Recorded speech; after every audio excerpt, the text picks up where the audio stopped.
Hello friends, स्वागत है आपका हमारे YouTube channel GK with me में।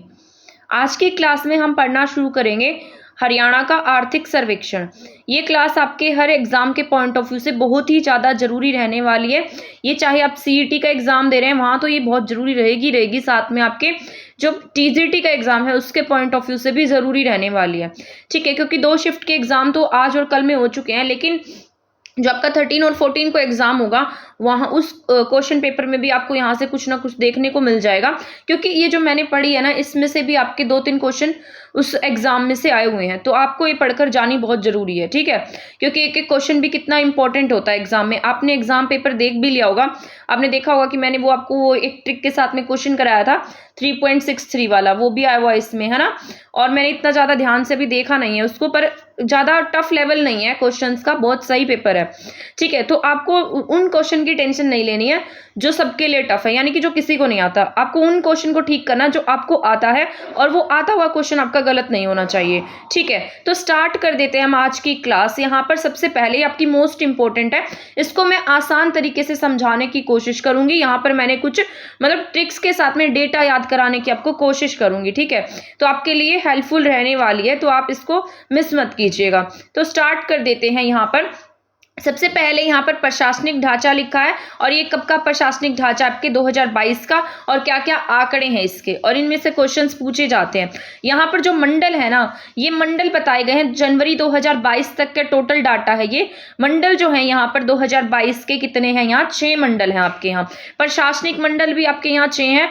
ठीक है, तो यहाँ पर जनवरी 2000, यहाँ जनवरी मतलब ये जो आंकड़ा है ना यहाँ पर इस तरीके से सबके अलग अलग लिखे गए हैं। यहाँ पर आगे 2011 का भी देखने को मिलेगा आपको।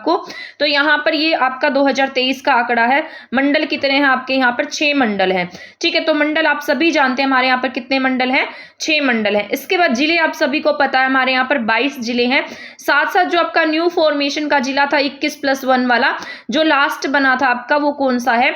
चरखी दादरी है। ठीक है, तो आपको ये बात याद रखनी है। इसके बाद यहाँ पर आपके उपमंडल कितने हैं? ये क्वेश्चन आपके एग्जाम में आया हुआ था कि आपके उपमंडल कितने हैं, तो वहां पर ये ऑप्शन था 74 वाला।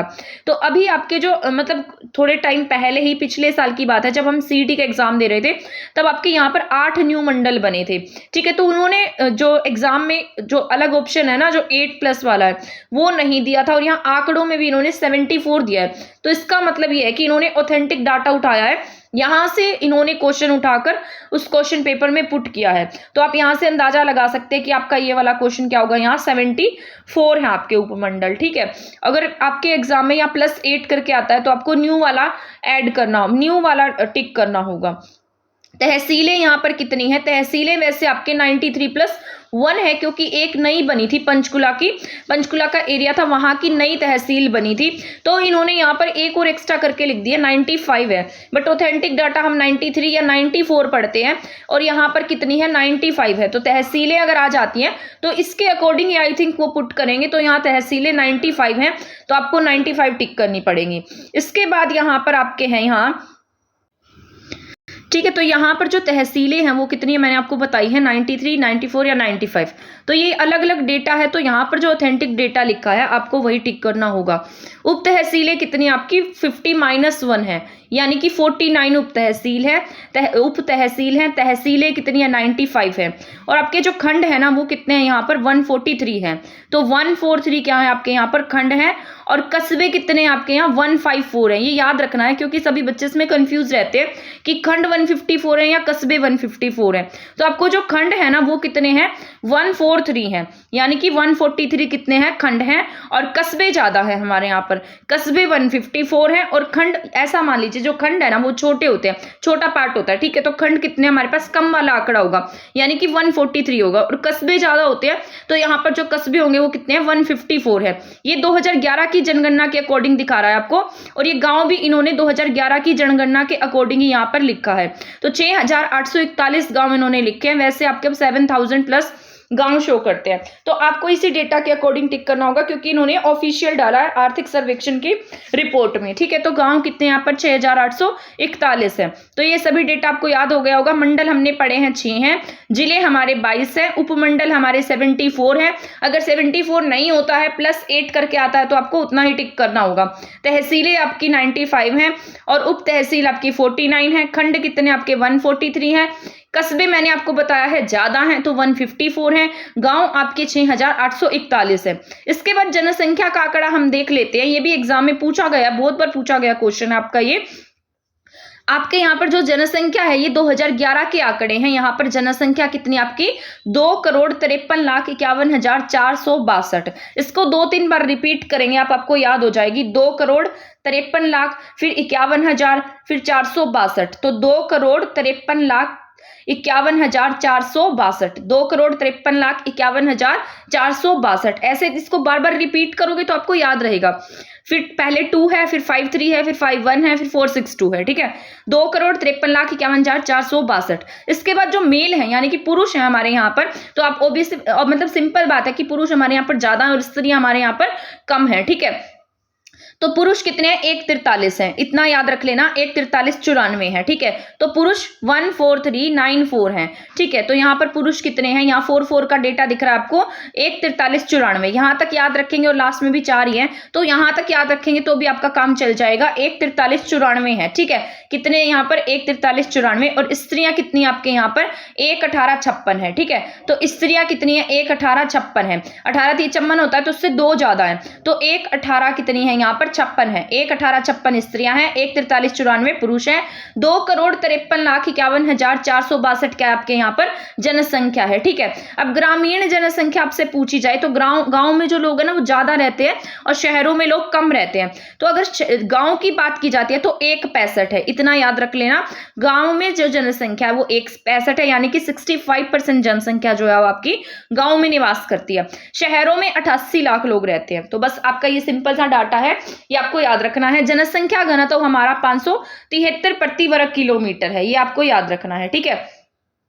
तो यहाँ पर जो साक्षरता है ना, यानी कि पढ़े लिखे लोग कितने 75% यहाँ पर हमारे साक्षरता दर है, ठीक है। तो हरियाणा की साक्षरता दर कितनी आपके 75% है, ठीक है। और यहाँ पर जो मेल है और जो फीमेल है वो कितने पढ़े लिखे हैं, यहाँ पर 75 डाटा है। इसमें से जब -10 करेंगे आप तो यहाँ पर किसकी यहाँ पर एजुकेशन आ जाएगी, महिलाओं की। और जब आप इसमें +9 करेंगे तो 84 आएगा। तो मतलब ये किसकी जनसंख्या आपके यहाँ पर पुरुषों की जनसंख्या है, ठीक है। ये सभी डाटा आपके एग्जाम के पॉइंट ऑफ व्यू से जरूरी रहने वाला है। लिंगानुपात कितना आपका 879 है, ठीक है। तो ये 2011 की जनगणना के अनुसार है, बट मुझे लगता है ये पुराना डाटा नहीं पूछा जाएगा, नया डाटा पूछा जाएगा ये लिंगानुपात वाला, क्योंकि हमने हरियाणा ने इसमें बहुत ज्यादा इंप्रूवमेंट की है। तो यहाँ पर अगर 2022 का डाटा पूछा जाता है तो 917 है। और वैसे अगर आपका ऑल ओवर पूछा जाए 2022 का टोटल, यानी कि पूरे 2022 में आपके हरियाणा का कौन सा जिला टॉप पर रहा है, तो आपको फतेहाबाद टिक करना होगा। और अगर सबसे कम पूछता है तो आपको रेवाड़ी टिक करना होगा, ठीक है। तो यहाँ पर जो सबसे ज्यादा लिंगानुपात वाला जिला है पूरे, क्योंकि ना ये हर महीने चेंज होता रहता है, ठीक है। तो हमने पूरे के पूरे ईयर का यहाँ पर लिया, तो पूरे ईयर का डाटा कितना है यहाँ 950 है और रेवाड़ी का 883 कम है। और 2022 का अगर ऑल ओवर पूछता है, किसी जिले का नहीं पूछकर ऑल ओवर पूछा जाता है तो 917 टिक करना होगा। अगर पुराना पूछता है तो आपको 879 टिक करना है, 789 नहीं है, 879 है, ठीक है। और यहाँ पर एक बार रिपीट करा देती हूँ मैं आपको, इससे आपको याद हो जाएगा, ठीक है। जनसंख्या हमने पढ़ी है कितनी है 2,53,51,462 है। आपके यहाँ पर जो पुरुष हैं कितने पढ़े लिखे हैं 14394 है। महिलाएं 118, यहाँ पर 54 नहीं है 56 है, तो 11856 है। ग्रामीण जनसंख्या 165 है, यानी कि 65% है। और यहाँ पर जो शहरी जनसंख्या है वो 88 लाख है। इसके बाद जनसंख्या घनत्व तो आपका 573 वर्ग किलोमीटर है। साक्षरता दर आपकी यहाँ पर 75% है। यहाँ पर अब जब आप -10 करेंगे तो 65% फीमेल है, जब +9 करेंगे तो 84% क्या है आपके यहाँ पर जो पुरुष हैं, ठीक है, पढ़े लिखे हैं। और आपका जो सबसे ज्यादा एजुकेशन में आगे जिला है वो आपका गुरुग्राम है। गुरुग्राम में सबसे ज्यादा पढ़े लिखे लोग रहते हैं, ठीक है। पर अगर आपसे पूछे सबसे ज्यादा पुरुष पढ़े लिखे कहाँ है, तो वो आपके रेवाड़ी के पुरुष सबसे ज्यादा पढ़े लिखे हैं। सबसे कम अगर पढ़ाई की बात की जाए तो मेवात में सबसे कम पढ़े लिखे लोग हैं। तो ये आपका था इंपॉर्टेंट डाटा। लिंगानुपात 879 है, ठीक है। 2022 का 917 है। सबसे अगर टॉप जिला पूछता है तो फतेहाबाद, और सबसे कम जिला पूछा जाता है तो 883 है। इसके बाद आपके जो स्वास्थ्य आंकड़े हैं वो भी आपके इंपॉर्टेंट हैं आपके, क्योंकि डाटा आपका जरूरी होता है, और ये डाटा जो है ना बस आपको याद ही रखना होता है, इसका कोई और इलाज नहीं होता, बट हम इसको सिंपल फॉर्म में बनाकर इसको आसान तरीके से याद रख सकते हैं। 2-3 बार हम अगर इसको पढ़ लेते हैं ना तो भी हमें एग्जाम में हम उसको टिक कर पाते हैं। अब वो जो 3.63 वाला क्वेश्चन था और उसके साथ साथ 3.9 समथिंग भी एक आंसर वो ऑप्शन दिया गया था, तो मैंने आपको इस तरीके से याद कराया था, वो 3 2 जा 6 और फिर 3। तो जिसने ये वाली क्लास देख ली होगी वो आसानी से टिक कर पाएगा, और इसने अगर सीधा ही आंकड़ा पड़ा होगा तो भूल गया होगा वो। तो यहाँ पर क्या है, टोटल कितनी है, यहाँ पर जन्म दर कितनी है, हमारे यहाँ पर 19.9% है, ठीक है। तो जन्म दर हमारे यहाँ कितनी है, 19.9% है। और गांव में क्या है, ज्यादा है। ऐसा सोचिए, गांव का जो माहौल होता है ना बहुत स्वच्छ होता है, बहुत साफ सुथरा होता है, तो वहां पे जन्म दर भी क्या है, ज्यादा है, ऐसा मान लीजिए, ठीक है। और यहाँ पर 2 हमें ऐड करना होगा इसमें, ठीक है। तो जब 19 में हमने यहाँ 2 ऐड कर दिया तो यहाँ पर क्या हो गया 21, और पॉइंट में 2 ही है, ठीक है। तो 21.2, तो ग्रामीण की कितनी है 21.2 है। और जब हम इस टोटल वाले में से -2 करेंगे तो 17 है, साथ में 7 आ जाएगा, ठीक है। तो ये 2 यहाँ पर 19 में से जब 2 माइनस किया तो 17.7 है, प्लस 2 किया तो 21.2 है। टोटल अगर आपसे पूछा जाए तो 19.9 है। आप ऐसे याद रखना कि टोटल कितनी है 19.9% है, ठीक है। 20 से कम है, 20 से 0.1 कम है। इसके साथ जो गांव में है ना, गांव में जो 2 ज्यादा है तो 21 फिर 2 आ जाएगा, तो 21.2 है। गांव में ज्यादा है क्योंकि गांव का माहौल अच्छा होता है। शहरों में क्या है, कम है, 17.7 है, ठीक है। तो ये बात थी आपके जन्म दर के आंकड़ों की। अब आप इसको भूलेंगे नहीं, एग्जाम में आएगा तो आप इसे टिक करके आएंगे, ठीक है।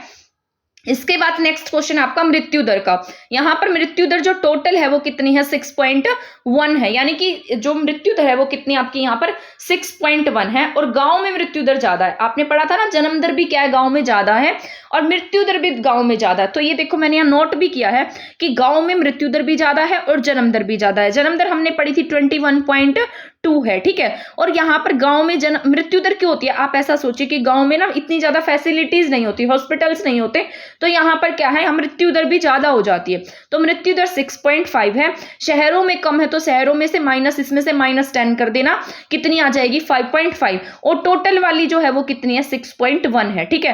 तो टोटल मृत्यु दर 6.1 है। इसके बाद गांव में जो है ना ज्यादा लोग, मतलब ज्यादा डेथ होती है, तो मृत्यु दर गांव में कितनी है 6.5 है, शहरों में कितनी है 5.5 है। तो ये सारा डाटा आपका जरूरी है, आपको याद रखना है, ठीक है। अब यहाँ पर बाल मृत्यु दर की बात कर लेते हैं 2020 में। जो बच्चों की मृत्यु दर की बात हो रही है 2020 में, टोटल मृत्यु दर कितनी हुई है, यहाँ पर 28 हुई है, ठीक है। तो कितनी हुई है 28 है, और गांव में कितनी है 31 है, शहरों में 23 है। जब हम इसमें 3 ऐड कर देंगे, टोटल याद रख लेना, और टोटल जब आपको याद हो जाएगा ना फिर आप सारा डाटा याद रख सकते हो। जो मैं आपको ट्रिक से बता रही हूँ बस वही डाटा याद रख लोगे ना, फिर आप क्वेश्चन को टिक कर पाओगे।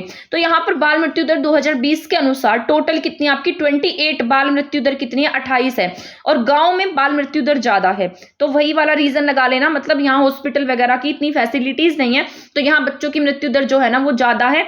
तो 28 में जब हम 3 ऐड करते हैं तो कितना आ जाता है 3.1 आता है, और शहरों में 2.3 है, ठीक है।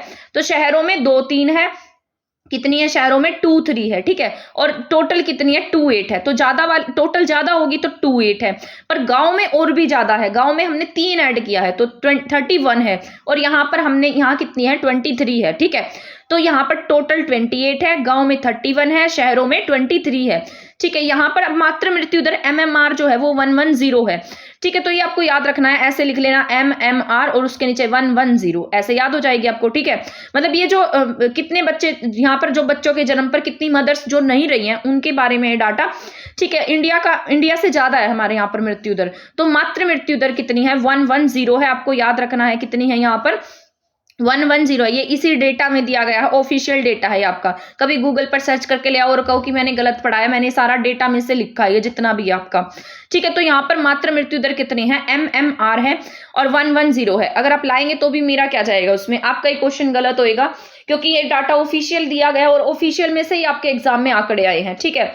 तो यहाँ पर मात्र मृत्यु दर कितनी है MMR यानी कि 110 है, ये आपको याद रख लेना है, ठीक है। ये डाटा कंप्लीट हो गया, एक बार रिवाइज करा देती हूँ मैं आपको। ठीक है, यहाँ पर आपने पढ़ा है टोटल कितना पढ़ा था हमने, टोटल जन्म दर कितनी थी हमारे यहाँ पर 19.9, फिर +2 एंड -2, शहरों में कितनी है, ज्यादा है, तो +2 करेंगे तो 21.2 और -2 करेंगे तो 17.7। यहाँ मैथ मत पढ़ाने लग जाना मुझे, ठीक है ना, क्योंकि यहाँ पर मैं आपको बस ट्रिक से बता रही हूँ। कभी कहो मैम जी यहाँ पे तो ये 17.7 कैसे आ गया, 2 जोड़ा तो ये बहुत मतलब इजी वे में आपको कराने की कोशिश कर रही हूँ, तो इसको समझ लेना, ठीक है, बजाय कि किसी को जज करने के। तो यहाँ पर टोटल कितने हैं, 19.9 है, और ग्रामीण में कितनी है, 21.2 है। शहरों में जब -2 करेंगे तो 17.7 आएगी। इसके बाद मृत्यु दर कितनी है, टोटल कितनी है, मैंने आपको बताया था गाँव में मृत्यु दर भी ज्यादा है, तो ज्यादा वाली याद रख लो पहले, 6.5 है, ठीक है। फिर उसमें से 10 माइनस करते हैं तो शहरों की आती है, यानी कि 5.5 है, और टोटल वाली कितनी है, 6.1 है। ये है आपके मृत्यु दर का आंकड़ा। अब बाल मृत्यु दर की बात करते हैं, तो टोटल हमने पढ़ी थी कितनी, 28, उसमें से ग्रामीण कितनी है, +3 किया, और फिर शहरों में 2-3 है, ठीक है। तो ये हमने पढ़ा था बाल मृत्यु दर के बारे में। इसके बाद मात्र मृत्यु दर MMR लिखना, उसके नीचे 110 लिखना, तो आपको याद हो जाएगा, बहुत सिंपल है। इसके बाद यहाँ पर विद्युत आंकड़े मोस्ट इंपॉर्टेंट है, हरियाणा CT में पूछे गए थे और मेरे एग्जाम में आए हुए थे, ठीक है। तो यहाँ पर जो ये ना विद्युत उपभोक्ता वाले, ये डाटा आया हुआ था शायद 73, 82, 836 वाला। तो बिजली उपभोक्ता कितने हैं हमारे यहाँ पर टोटल, इसको हिंदी में याद रखना, 73, 82, 83, ठीक है, ऐसे याद रखोगे तो याद रहेगा आपको। कितने हैं यहाँ पर, 73, 82, 83, टोटल कितने हैं, 73, 82, 83, कितने हैं यहाँ, 73, 82, 83, टोटल बिजली उपभोक्ता कितने आपके यहाँ पर, 73, 82, 83, ऐसे याद रखना, याद रहेगा आपको, ठीक है। इसके बाद है राज्य आय, मतलब यहाँ पर जब मैंने आपको बजट पढ़ाया था तो बजट में मैंने आपको बताया था कि प्रति व्यक्ति आय यहाँ पर इससे थोड़ी ज्यादा बताई थी, ठीक है। और यहाँ पर कितनी है, 2,64,835 है। तो ये आपको ये वाली करेक्ट माननी है, क्योंकि जो इकोनॉमिक सर्वे होता है ना वो आपका ऑथेंटिक होता है, और जो बजट होता है ना एक तरीके का अनुमान होता है 1 साल का, कि हम इस साल में इतना खर्च करेंगे। क्योंकि जैसे मैंने आपको पिछले साल का बजट पढ़ाया था, तब मैंने बताया था कि 177 लाख करोड़ का इन्होंने क्या किया, यहाँ पर बजट पास किया, बट कितना हुआ था यहाँ, 164 एस्टीमेट आया था ऑल अराउंड इनका। तो यहाँ पर ये एक अनुमान लेकर चलते हैं कि हम इतना खर्च करेंगे, तो ये ऑथेंटिक होती है इकोनॉमिक सर्वे, पिछले साल का ऑथेंटिक डाटा है कि हमने इतना खर्च यहाँ पर इतना खर्च किया है। तो यहाँ पर जो प्रति व्यक्ति आय है वो कितनी है, 264 है, 2,64,835, ठीक है। कितनी है, 2,64,835 है, ये बजट से अलग है, इकोनॉमिक सर्वे किया ये प्रति व्यक्ति आय, तो 2,64,835 है, यानी कि 2 लाख +64 है। इसके बाद हरियाणा अर्थव्यवस्था और परिप्रेक्ष्य, यहाँ पर आपको पता है हरियाणा हमारी एक लैंडलॉक कंट्री है।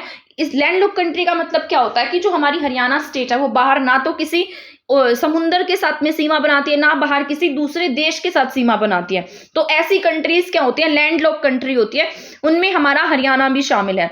अब टोटल एरिया जो है हरियाणा का वो कितना है आपका, 134% है, 1.34% है, तो आप याद रखेंगे 1.34%, ठीक है। 2 नहीं है, बीच में पॉइंट है 2 की जगह, तो 1.34% है, तो 1.34% है, ठीक है। जनसंख्या आपकी पूछी जाती है तो 2.09% है, यहाँ जनसंख्या नहीं दी गई थी, ठीक है, तो जनसंख्या 2.09 है, और यहाँ पर टोटल एरिया कितना है आपका, 1.34% है, ठीक है। ये जीडीपी वाला क्वेश्चन भी मैंने आपको बताया था ना कि 3.9% है। तो जीडीपी में वर्ष 2022 से 23 के अनुसार हमारा अनुमान कितना है, 3.9% है। इंपॉर्टेंट क्वेश्चन है, इसको टिक कर लेना। जीडीपी में वर्ष 2022 से 23 के अनुमान के अनुसार हमारा यानी कि हरियाणा कितना योगदान दे रहा है, तो हरियाणा जो है ना वो 3.9% योगदान दे रहा है, 3 3 9, इसको याद करके जाना, ठीक है, क्योंकि ये सीधे के सीधे सॉरी क्योंकि ये जो सीधे के सीधे डाटा पूछे गए हैं, ठीक है। तो ये कितने हैं, 3.9% है। जीडीपी में हमारा योगदान 3.9% है। एरिया वाइज हम कितना परसेंट लेकर चल रहे हैं, 1.34% है। इसके बाद हमने पढ़ा है कि हमारी जनसंख्या 2.09% है। हमारा जो टोटल एरिया है हरियाणा का वो कितना है, यहाँ पर टोटल जो एरिया है वो कितना है, यहाँ 44,212 वर्ग किलोमीटर है, ठीक है। तो ये आपको याद रखना है। इसके बाद है सकल घरेलू उत्पाद, यहाँ बस आपको डेटा याद करना है, फालतू के पचड़ों में यहाँ नहीं पढ़ना है आपको। जो यहाँ पर जो सकल घरेलू उत्पादन है, वैसे इकोनॉमिक्स का क्वेश्चन होता है कि एक तो फिक्स्ड मतलब अमाउंट पर निकाली जाती है, चालू वर्ष पर निकाली जाती है, इस तरीके से अलग अलग यहाँ पर राशि निकाली जाती है, कीमत होती है। तो यहाँ पर प्रचलित कीमत पर राज्य का घरेलू उत्पाद कितना है, 994,154। इसको कैसे याद रखेंगे, 994,154, ठीक है। तो यहाँ पर सकल घरेलू उत्पाद के अनुसार प्रचलित कीमत पर राज्य का घरेलू उत्पाद कितना है, यहाँ डोमेस्टिक घरेलू उत्पाद कितना है हमारा, यहाँ पर प्रोडक्ट कितना है 994154। इसको कैसे याद रखेंगे 994154, ठीक है, करोड़। तो इस तरीके से आप याद रखेंगे 994154.08 करोड़, ठीक है। तो ऐसे याद रख लेना, 2-3 बार पढ़ोगे याद हो जाएगा 994154.08 करोड़, ठीक है। इसके बाद है प्रति व्यक्ति निवल राज्य घरेलू उत्पाद। यहाँ पर जो है ना ये मतलब नेट डोमेस्टिक प्रोडक्ट के अकॉर्डिंग निकाली जाती है। हमारे यहाँ पर ये कितनी थी पहले 1966 में 608 थी, ठीक है। तो टोटल जीडीपी में जब माइनस डेप्रिसिएशन करते हैं तब ये निकलती है, यहाँ पर कितनी है 1966 में 608 थी ये, ठीक है। इसके बाद आपके यहाँ पर अब यहाँ पर ये अलग अलग प्राइस पे निकाली गई है, अलग अलग भावों पर निकाली जाती है। जैसे कोई तो कांस्टेंट फिक्स प्राइस होता है, एक चालू वर्ष होता है, इस तरीके से निकलती है ये, ठीक है। तो यहाँ पर जो प्रचलित भाव है उनके ऊपर आपके 296,685 है और कांस्टेंट प्राइस पर कितने हैं 181,961 है, ठीक है। तो अगर प्रचलित भाव पर पूछता है तो ज्यादा है, कांस्टेंट पर आपके यहाँ पर कम है। प्रचलित पर 296,685 है, यहाँ 181 है, ठीक है। तो आप इसको याद रख लेना, बस डाटा याद रखना है। और हमने जो ये पढ़ी है ना प्रचलित कीमत पर राज्य का जो घरेलू उत्पाद है वो कितना है, राज्य का घरेलू उत्पाद पूछा गया है तो 994,154 करोड़ है। तो मतलब ये ज्यादा होगा, टोटल राज्य की बात कर रहा है, यहाँ पर व्यक्ति की बात कर रहा है तो पर व्यक्ति में कम होएगा 296,685 और कांस्टेंट प्राइस पर अलग होता है तो 181,961, ठीक है। इसके बाद हम बात करते हैं कोऑपरेटिव बैंक्स की। यहाँ पर हमारे कोऑपरेटिव बैंक के जो सहकारी मंत्री हैं उनका नाम क्या है, बनवारी लाल है। सितंबर 2022 तक बैंक को कितने रुपए मतलब इतने देने का टारगेट रखा गया था और इतने दिए गए, ठीक है। आपको बस परसेंटेज याद कर लेना है। तो इसका टारगेट कितना है बैंकों का 93% टारगेट है, ठीक है।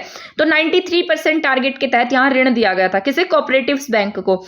इसके बाद यहाँ पर है हरियाणा राज्य सहकारी कृषि और ग्रामीण विकास बैंक, ठीक है। तो इसका टारगेट कितना रखा गया था 80 मतलब यहाँ पर 455 करोड़ का टारगेट था और इसके विरुद्ध कितने मिले 81 करोड़ और यहाँ परसेंटेज पूछेगा तो 18 है, ठीक है। वहां पर हमने कितनी पढ़ी 93, हर जगह ये 3 की टेबल आ रही है पता नहीं क्यों, ठीक है। इसके बाद यहाँ क्या है 18% है, ये भी 3 की टेबल में ही आता है, ठीक है। इसके बाद किसानों के लिए मार्च 2022 तक 11.79, ये इंपॉर्टेंट है, मतलब मार्च 2022 तक आपसे पूछ ले कि कितने क्रेडिट कार्ड जमीन पर लोन मतलब दिया गया, किसानों को क्रेडिट कार्ड कितने दिए गए, तो 11.79 किसान क्रेडिट कार्ड जमीन पर लोन ले सकते हैं।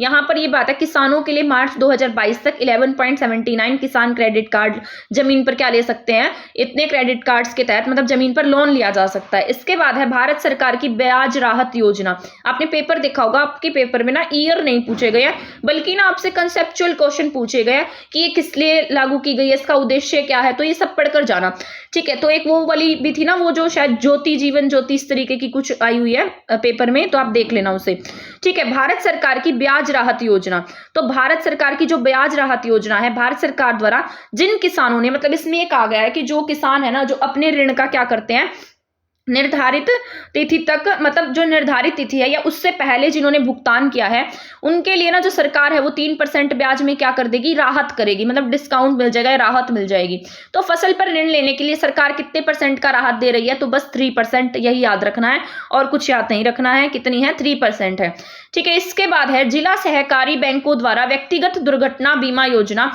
कब लागू की गई थी, ये 2009 में लागू की गई थी, ठीक है। कब लागू की गई है 2009 में। एक वो बायोमास मास प्लांट वाला पूछा गया था जिसका आंसर था 2013 आएगा, है ना, उसका जिक्र भी शायद इसमें किया गया है, मैंने कहीं पर पढ़ा था, तो शायद उस योजना का ईयर नहीं था वहां पर, बस प्लांट्स के बारे में बताया गया था, मैंने कहीं ना कहीं तो उसको रीड किया था।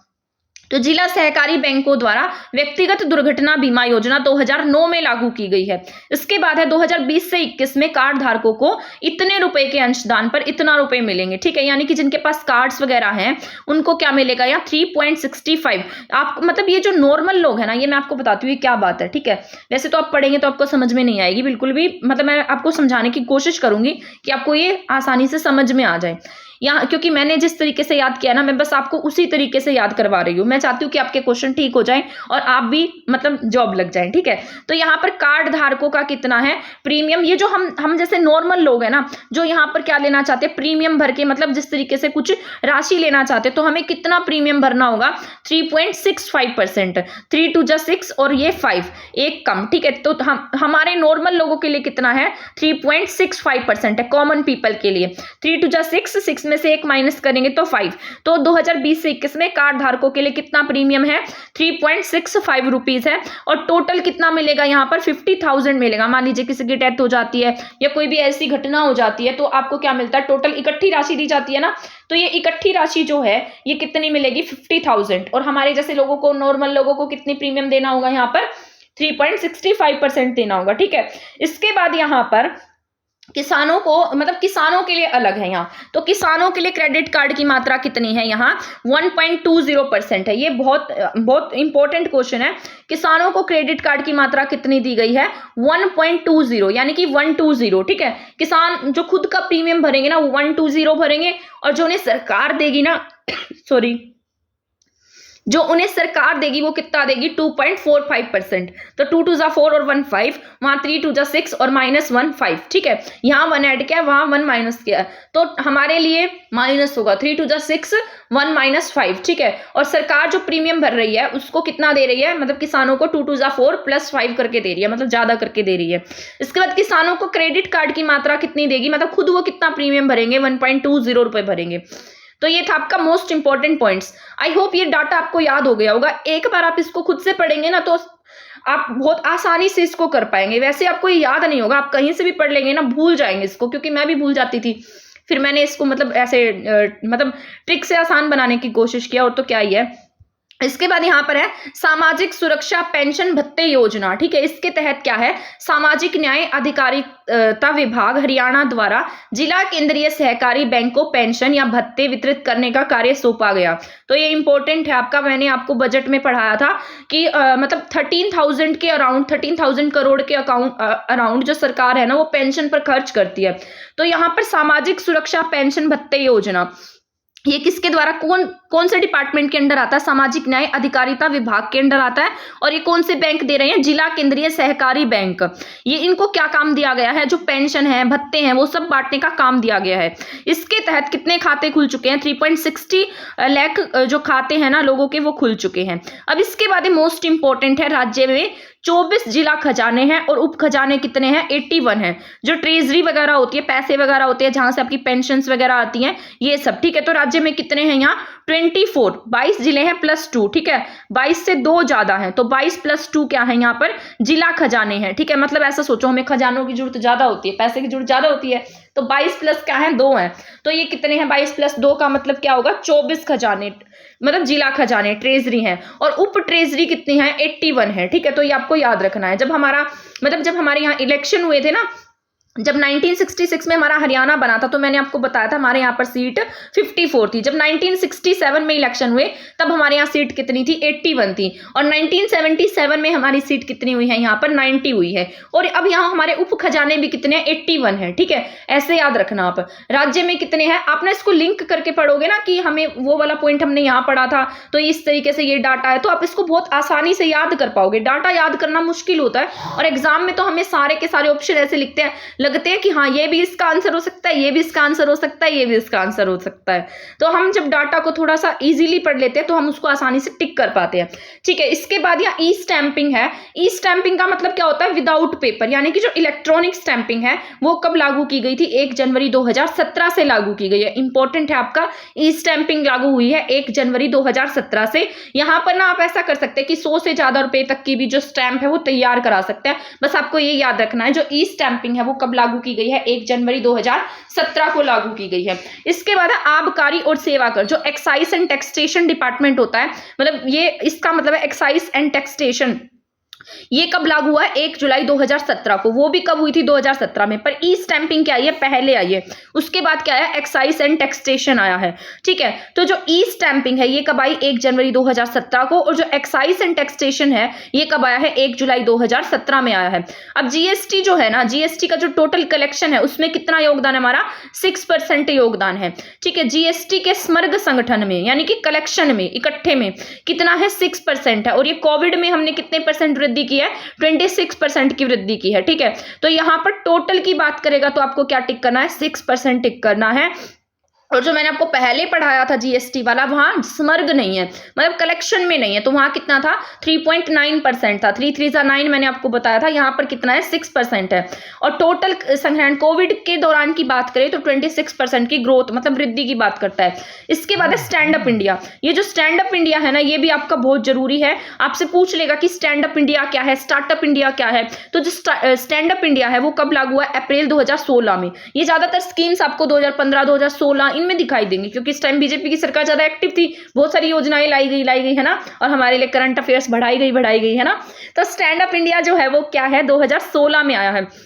ये किसके लिए था? जो SC ST होते हैं उनमें जो उद्यम मतलब जो SC ST हैं उनमें किसको बढ़ाना? उद्यमिता को बढ़ाना, जो वहां की महिलाएं हैं वो क्या कर सके, अपना रोजगार बना सके, ठीक है, उसके लिए लाया गया था स्टैंड अप इंडिया। तो SC ST की महिलाएं हैं उनके लिए लाया गया था 2016 में। इसके बाद जो स्टार्टअप इंडिया है ना वो अलग होता है इससे। जो स्टार्टअप होता है ना उसमें कुछ अमाउंट लगाता कोई और हमारा आइडिया होता है, तो ये क्या है? स्टार्टअप है। स्टैंड अप ये अलग है, ठीक है। इसके लिए किसके लिए लाया गया? महिलाओं के लिए। इसमें भी सरकार कुछ कंट्री देगी, इनकी हेल्प करेगी, ठीक है। तो ये कब आया? 2016 में आया है। इसके बाद PM जन धन योजना, मैंने आपको ये याद भी कराई थी कि सबसे पहले यहां पर क्या धन आया है। तो 28 अगस्त 2014 को PM जन धन योजना लागू की गई, और ये क्या थी? जीरो बैलेंस खाते खोले गए थे इसमें। तो आपसे पूछ लेगा कि कितने % खाते खोले गए हैं, तो 81% खाते इसके तहत खोले गए हैं। इसके बाद कौन सी योजना है? मुद्रा योजना। ये देखो सारी सीरीज में लगी हुई है। PM जन धन 2014 में, इसके बाद मुद्रा योजना आई है 8 अप्रैल 2015 को। कौन सी योजना आती है? PM मुद्रा योजना। अब आप सोचेंगे कि तो PM के नाम से रिलेटेड है, हम क्यों पढ़ रहे हैं इसको? क्योंकि जो चीज आपके सेंटर में लागू होती है उसे हरियाणा में भी तो लागू किया जाता है। तो यहाँ पर PM मुद्रा योजना क्या है? 8 अप्रैल 2015 को आई है। इसके बाद आपके PM सुरक्षा बीमा योजना है, ठीक है। ये कब आई है? 1 दिन 1 महीना बढ़ा देना, ठीक है। यहाँ पर क्या है? 1 दिन और 1 महीना। 8 अप्रैल 2015 को मुद्रा आई, इसमें से 1 ऐड किया तो 9, और अप्रैल में 1 ऐड किया तो मई आ जाएगा, अप्रैल के बाद मई आता है। तो यहाँ पर 9 मई 2015 को PM सुरक्षा आई है। मुद्रा पहले आएगी, सुरक्षा बाद में। मुद्रा कब आई है आपके यहाँ पर? 8 अप्रैल 2015 को। इसके बाद PM सुरक्षा योजना कब आई है? 9 मई 2015 को, ठीक है। 18 से 70 साल मतलब इसमें एज है। यहाँ पर कितना है? 12 रुपए का प्रीमियम देना होता है। टोटल कवरेज कितनी मिलती है? 2 लाख की कवरेज मिलती है। तो ये आपके इंपॉर्टेंट है, ठीक है, आपको याद रख लेना है। इसके बाद है PM जीवन ज्योति बीमा योजना। इसके तहत आपको वर्ष का कितना प्रीमियम भरना होता है? टोटल वर्ष में भरना होता है, एक साल में 330 रुपए का प्रीमियम भरना होगा। ये कब आई? आपके 1 जून 2015 में आई है, ठीक है। तो ये भी आपके इंपॉर्टेंट है। वो कब आई है?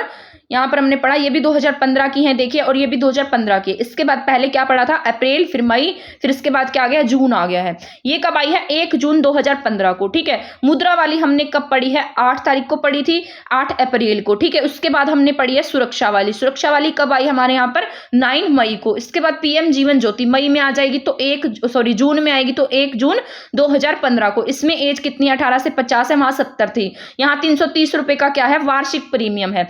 इसके बाद अटल पेंशन योजना।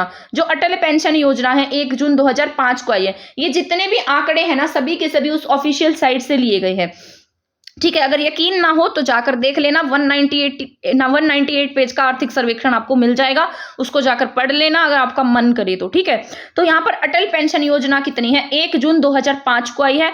1000 रुपए से 5000 तक का मासिक पेंशन है इसमें क्या मिलता था? 1000 से 5000 रुपए तक का मासिक पेंशन मिलता था। कब आई थी? 1 जून 2005 में आई थी। इसमें अब यहाँ पर पढ़ते हैं आकांक्षी जिले। ये मोस्ट इंपॉर्टेंट है आपके, आकांक्षी जिलों का परिवर्तन कार्यक्रम। ये कैसे इंपॉर्टेंट है? क्योंकि आपको पता ये नीति आयोग के द्वारा लागू किया गया था। नीति आयोग ने इसको मतलब ये स्कीम्स चलाई थी। इसके तहत क्या था कि जो भी बेस्ट हो, मतलब जो पहले ना, मतलब 2011 की जनगणना के अनुसार जो भी जिला सबसे नीचे था, मतलब जो इसमें डेवलपमेंट नहीं था, एजुकेशन नहीं थी, फीमेल्स की कंडीशन अच्छी नहीं थी, इंफ्रास्ट्रक्चर अच्छा नहीं था, मतलब जो बहुत पिछड़े हुए थे, तो उन सभी जिलों को नीति आयोग ने क्या किया? उठाया और उनके डेवलपमेंट के लिए काम करना शुरू किया, और उन्हें क्या नाम दिया? आकांक्षी जिलों का नाम दिया, ठीक है। तो 2018 में इस आकांक्षी जिलों की योजना को नीति आयोग के द्वारा शुरू किया गया था, और उसमें हमारा नूंह जिला आया था, क्योंकि नूंह बहुत पिछड़ा हुआ था। तो यहाँ पर इसे क्या घोषित किया गया? आकांक्षी जिला घोषित किया गया।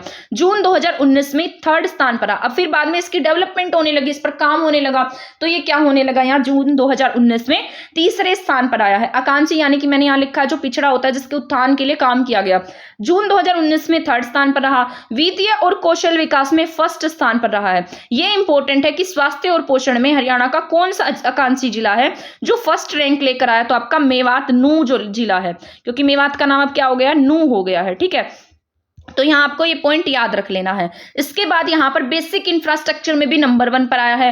नीति आयोग में, अब यहाँ पर नीति आयोग में हरियाणा का कौन सा स्थान है, तो हरियाणा का 14th रैंक है, आपको याद रखना है। ठीक है, यहाँ नीति आयोग का कौन सा स्थान है, 14। और अब कितना है, हम पहले, अब हम 67th नंबर पर आ गए हैं, पहले हम 57th नंबर पर थे।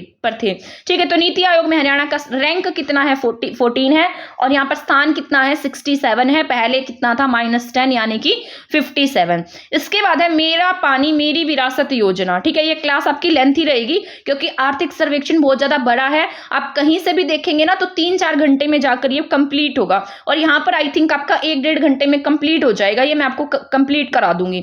ठीक है, और यहाँ सिर्फ वही पॉइंट आपको पढ़ने पड़ेंगे जो एग्जाम के पॉइंट ऑफ व्यू से जरूरी है। तो मेरी पानी मेरी विरासत योजना किसके लिए लाई गई है, फसल विविधीकरण के लिए लाई गई है। कब लॉन्च हुई थी, 6 मई 2020 को। इसका जो मोटिव था ना वो ये था कि जो आपका जो ग्राउंड लेवल है, ग्राउंड लेवल का जो वाटर है ना वो ज्यादा और कम ना हो, जिससे मतलब जो ज्यादा पानी लेती हैं फसलें वो ना बोकर आप दूसरी फसलें बो, तो आपको सरकार क्या देगी, प्रोत्साहन राशि देती है। तो 7,000 रुपए इसमें प्रति एकड़ देती है, और कौन सी फसल ना बोने पर, धान की फसल को छोड़कर बाकी फसलें बोने पर। ठीक है, इसके बाद मोस्ट इंपॉर्टेंट है मेवात विकास बोर्ड या एजेंसी बोल सकते हैं।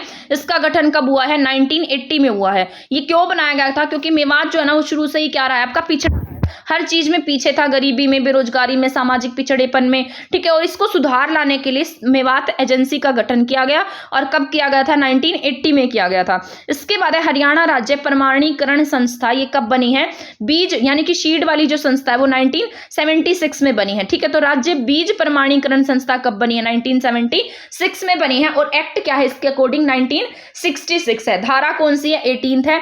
ठीक है, 18th धारा के अकॉर्डिंग बनाया गया है, एक्ट 1966 है। हरियाणा राज्य बीज प्रमाणीकरण संस्था 1976 में। एक्ट कब आया है, 66 में। ठीक है, जब हरियाणा का गठन हुआ था तो उसके 10 साल बाद क्या बन गई, बीज प्रमाणीकरण संस्था। ठीक है, और ये 10 साल बाद ही हमारे एक यूनिवर्सिटी बनी थी, मैंने आपको पढ़ाया था, MDU यूनिवर्सिटी बनी थी ना, जब हमने 1966 में से 10+ किया था तो MDU बनी थी, -10 किया था तो हमारे यहाँ पर KUK बनी थी। तो मैंने आपको ये सारा याद कराया था। ठीक है, ऐसे याद रख लेना, बीज और MDU साथ में बनी है, तो 1976 में बनी है। ठीक है, उत्तम इसी के लिए ना, मतलब जो किसान है उन्हें बेस्ट क्वालिटी का बीज मिल सके, तो इसके लिए एक पोर्टल लॉन्च किया गया है जिसका नाम है उत्तम बीज पोर्टल, जहां पर अच्छा बीज मिलेगा। इसके बाद है प्रमाणित बीज का उत्पादन तथा वितरण, समय और सही बीज के वितरण के लिए इसका जो गठन है वो किया गया है। इसके बाद यहाँ पर मोस्ट इंपॉर्टेंट है, आपके यहाँ पर जो शीट है उसके लिए कितने सेंटर बनाए गए हैं, 79 है, 78 नहीं है, 79 है। ठीक है, तो 79 सेंटर किसके लिए हैं, बीज के लिए हैं। तो 79 सेंटर किसके लिए बनाए गए हैं, बीज के लिए बनाए गए हैं, जहां पर आपको ये जो उत्तम क्वालिटी का बीज है ये मिल सके। इसके बाद यहां पर है हरियाणा भूमि सुधार और निगम लिमिटेड, मोस्ट इंपॉर्टेंट है।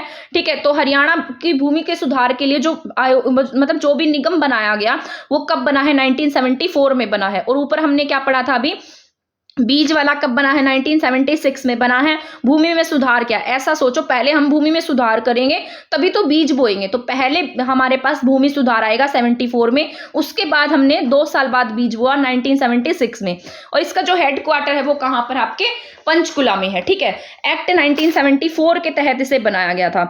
इसके बाद यहां पर है एक्ट है ये 1974। इस निगम के अनुसार यहाँ पर कुछ सेंटर बनाए गए, भूमि सुधार के क्या बनाए गए हैं, अलग अलग सेंटर हैं, 6 सेंटर बनाए गए हैं। ठीक है, तो भूमि सुधार के सेंटर कितने हैं, 6 हैं, उसमें से 2 के वाले हैं, के। ठीक है, यहाँ पर आपका कुरुक्षेत्र नहीं है, आपको याद रखना है, 2 के वाले हैं, करनाल और कैथल। ठीक है, तो भूमि सुधार के लिए करनाल कैथल है। इसके साथ साथ आपका जो राजस्थान की पट्टी से लगता इलाका है ना, भिवानी और रेवाड़ी और हिसार, तो हिसार, भिवानी, रेवाड़ी। ठीक है, ये तीनों साउथ की पट्टी वाले हैं, 2 के वाले हैं, और एक आपका अंबाला नारायणगढ़ का है।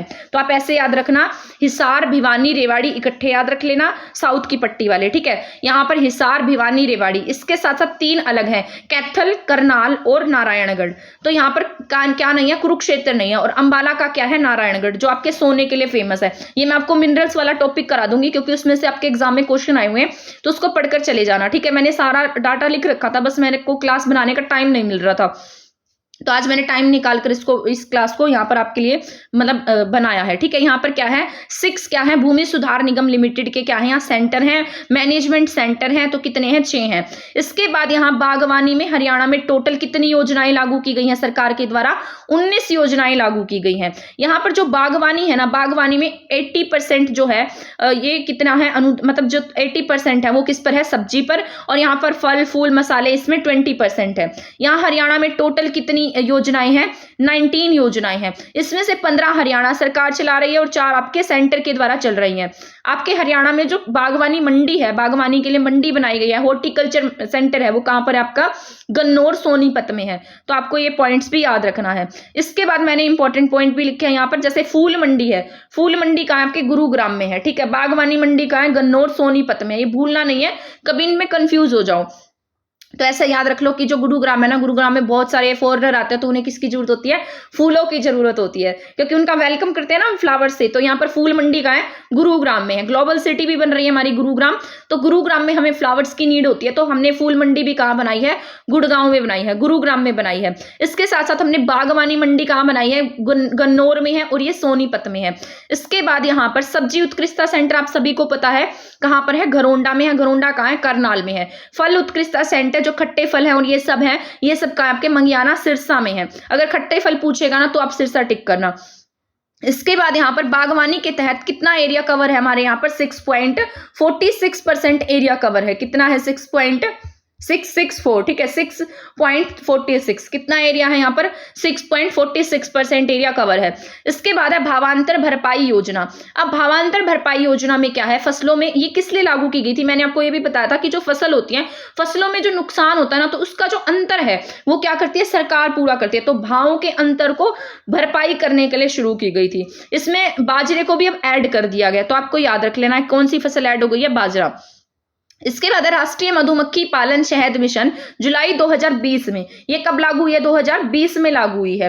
ठीक है, और यहाँ पर ये इसका जो आपके यहाँ पर सेंटर बनेगा वो कहाँ पर बनेगा आपके कुरुक्षेत्र में बनेगा। हरियाणा में पूछे मधुमक्खी पालन के लिए, और शहद मिशन शहद सेंटर कहाँ है आपका कुरुक्षेत्र में है। इसके बाद हरियाणा उत्तर, ये मैंने आपको बता ही दिया हमारा लैंड लॉक कंट्री है। इसके बाद ये मोस्ट इंपॉर्टेंट है, ये रिवर से रिलेटेड है, आप नदियों का भी टॉपिक पढ़ जाना, उसमें से भी आ सकता है, क्योंकि ना मुझे ऐसा लग रहा है करंट के टॉपिक थोड़े कम पूछकर आपके ना हरियाणा जी के बहुत ज्यादा पूछी गई है। करंट के भी कुछ टॉपिक्स हैं, जैसे 2010 वाला वो गीता फोगाट वाला पूछ लिया है ना, तो कुछ क्वेश्चंस हैं आपके जो आपके करंट से रिलेटेड है। 4-5 क्वेश्चन ही दिखे हैं मुझे, तो बाकी आपकी हरियाणा जी के ही है। ठीक है, तो आप हरियाणा जीके को इतना अच्छा कर लो कि आपके इसमें से ना जो मार्क्स कटने की चांसेस है वो बहुत कम हो जाए। तो अगर आपको हरियाणा करंट अफेयर का कोई क्वेश्चन नहीं भी आ रहा है तो आपकी इसके जीके से आप पूरा कर सको इसे। पर जो इंपॉर्टेंट करंट अफेयर है जिसमें मतलब क्वेश्चंस पूछे गए उसे पढ़कर जाना। यहाँ पर टोटल चैनल कितने हैं 1521 है। आपसे पूछा जाएगा टोटल चैनल कितने हैं, मतलब जहां से ये जो रिवर्स वगैरह से पानी वगैरह आता है आपके यहाँ नदियों से नहरों से, तो ये कितने हैं आपके टोटल 1521 है। तो याद करना है कितने हैं टोटल 1521 है, और इनकी लेंथ कितनी है आपके 14125 है। ठीक है, ये आपको याद ही रखना पड़ेगा। टोटल चैनल 1521, लेंथ या आपके यहाँ पर 14125। 1521 चैनल है, लेंथ कितनी है 14125 है। इसके बाद है भाखड़ा प्रणाली में कुल नहरें कितनी है। अभी भाखड़ा की, यमुना की और लिफ्ट की यहाँ अलग अलग दी गई है। तो भाखड़ा प्रणाली, क्योंकि आपके भाखड़ा से भी बहुत सारी रेंजेस जाती हैं, अलग अलग नहरें निकलती हैं, यमुना से भी निकलती हैं और लिफ्ट प्रणाली से भी निकलती हैं। ठीक है, तो भाखड़ा में टोटल नहरें कितनी आती हैं 521। वहां हमने टोटल कितना पढ़ा है 1521, तो इसका एक हटाकर यहाँ कितना आ जाएगा 521। ये 1521 टोटल चैनल थे, भाखड़ा में 521 है। ठीक है, एक हटा देना। और इसके बाद इनकी लेंथ कितनी है 5867, तो 5867 ठीक है। तो भाखड़ा प्रणाली में कितने हैं 521 है, लेंथ कितनी है 5867 है। यमुना में और कम है। ठीक है, तो यमुना में कितने हैं 427 है, यमुना वाले कम है आपके यहाँ। तो यमुना के यहाँ भी 4 है और यहाँ भी 4 है, 427 है, यहाँ कितने हैं 4 और फिर 311। तो आप इसको ऐसे याद रख सकते हैं। इसके बाद आपके यहाँ पर जो लिफ्ट प्रणाली है, यानी कि जो हिंदी में क्या बोलते हैं इसको जो बंसीलाल जी के द्वारा शुरू की गई थी भिवानी और इन एरिया में, इसको हिंदी में या नाम याद नहीं आ रहा मुझे, लिफ्ट प्रणाली है। तो 528 नहरें हैं यहाँ पर और इनकी टोटल लेंथ कितनी है, 3947 है। 3950 में से -3 करेंगे तो 3947 है। तो यहाँ हमने पढ़ा है बाखड़ा की 521, 58 67, यमुना की 427, 4311, लिफ्ट की 528, 3947। एक आप इनको 2-4 बार पढ़ोगे ना तो आप एग्जाम में 4 ऑप्शन होंगे, इनको देखकर आसानी से टिक कर दोगे। इसके बाद है सरस्वती नदी विरासत विकास योजना, मोस्ट इंपोर्टेंट है। यहाँ पर है सरस्वती नदी विरासत विकास योजना। ये किसके लिए लाई गई है, सरस्वती नदी के पुनरुद्धार के लिए लाई गई है। और इसके लिए कितना करोड़ रुपए का खर्च किया गया है, 388.16 करोड़ रुपए का खर्च किया गया है। बस आपसे ये पूछ सकता है कि किसके उद्धार के लिए लाई गई है, तो सरस्वती नदी के उद्धार के लिए लाई गई है। अभी सरस्वती नदी का जो पानी है ना उसको पैक्ट पानी करके बेचा भी जाएगा। इसके बाद यहाँ पर क्या है, मुस्तफाबाद जो शहर है ना उसका भी क्या हो रहा है, यहाँ पर पुनरुद्धार हो रहा है इसके तहत, इस योजना के तहत। क्योंकि आपके यहाँ पर क्या मिले थे, ठीक है, तो आपके यहाँ पर क्या मिले थे, जो सरस्वती नदी है इस योजना के तहत यहाँ पर क्या मिले थे, यहाँ आपको मतलब सरस्वती नदी के चैनल मिले थे, जो किसने खोजे थे, दर्शनलाल जैन जी ने खोजे थे। इसके बाद है अटल भूजल योजना। अटल भूजल योजना जो है वो क्या है, हरियाणा में 14 जिलों के 36 ब्लॉक के 1669 गांव ग्राम पंचायतों में मैनेजमेंट और भूजल संसाधनों में सुधार लाने के लिए शुरू की गई थी। अटल भूजल योजना यानी कि जहां पर ग्राउंड लेवल है ना, ग्राउंड लेवल वाटर जो है ना उसको मैनेज करने के लिए लागू की गई थी। और कितने जिले में लागू की गई ये याद रखना है, 14 जिलों में लागू की गई है। 22 में से 14 जिलों में लागू की गई है और 36 ब्लॉक्स में है। और ग्राम पंचायतें कितनी है यहाँ पर, 1669 है। तो ये सारी बातें आपको याद रखनी है। अटल भूजल योजना कितने जिलों में है, 14 जिले, 36 ब्लॉक, 1669 ग्राम पंचायत। ठीक है, इसके तहत यहाँ पर 2020 से 21 मतलब 2021 से लेकर 2025 तक 5 वर्षों तक का जो बजट है वो कितना रखा गया है, 667 करोड़ का रखा गया है।